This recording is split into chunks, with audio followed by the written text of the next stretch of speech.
Jay, do we have a market that is positioned for better earnings? Because the action over the last couple of weeks says no.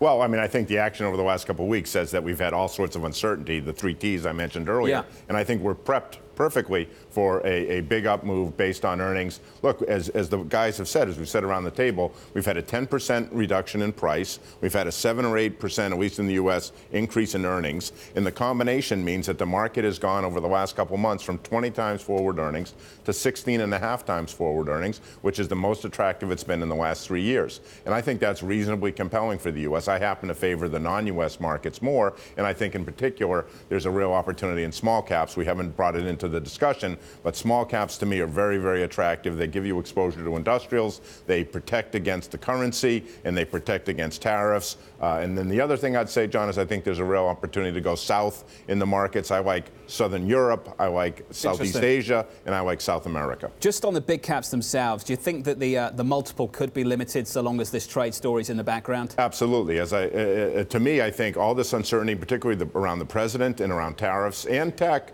I think that caps the multiple. So the market's going forward here. I think the change has been that instead of being able to think about multiple expansion plus good earnings growth for a 15 to 20% return year, I think we have to discount the likelihood of multiple expansion and focus on earnings growth, which brings us back into a market that gives us a high single-digit type upside in the U.S. I think there's better opportunity elsewhere in Europe, as we talked about. Europe is, on a relative valuation basis, at a 20-year attractive point versus the U.S. Wasn't it there last year too, Jay? Well, and we had a pretty decent move last year, Europe. Europe outperformed the U.S. in dollar terms last year, John. You've got to be in dollar terms, and maybe I'm a dollar investor. Maybe that's the big point for the Europeans. For the Europeans watching this program right now, what's the advice for them? Well, the last 12 months hasn't been great. No, that's absolutely correct. Absolutely correct. And I think there's an opportunity in Europe, and I believe we're going to see that. And the domestic investors should do much better or closer to the dollar-based investors. I don't think there's going to be a huge euro move. And so I think it's going to be earnings driven in Europe as well.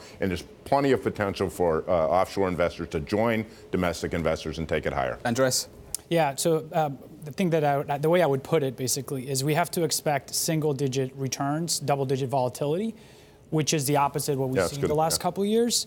And that's just the way it is, right? Last year was an outlier when it comes to returns and volatility, and we have to just kind of get accustomed to going back to the way that the markets usually trade.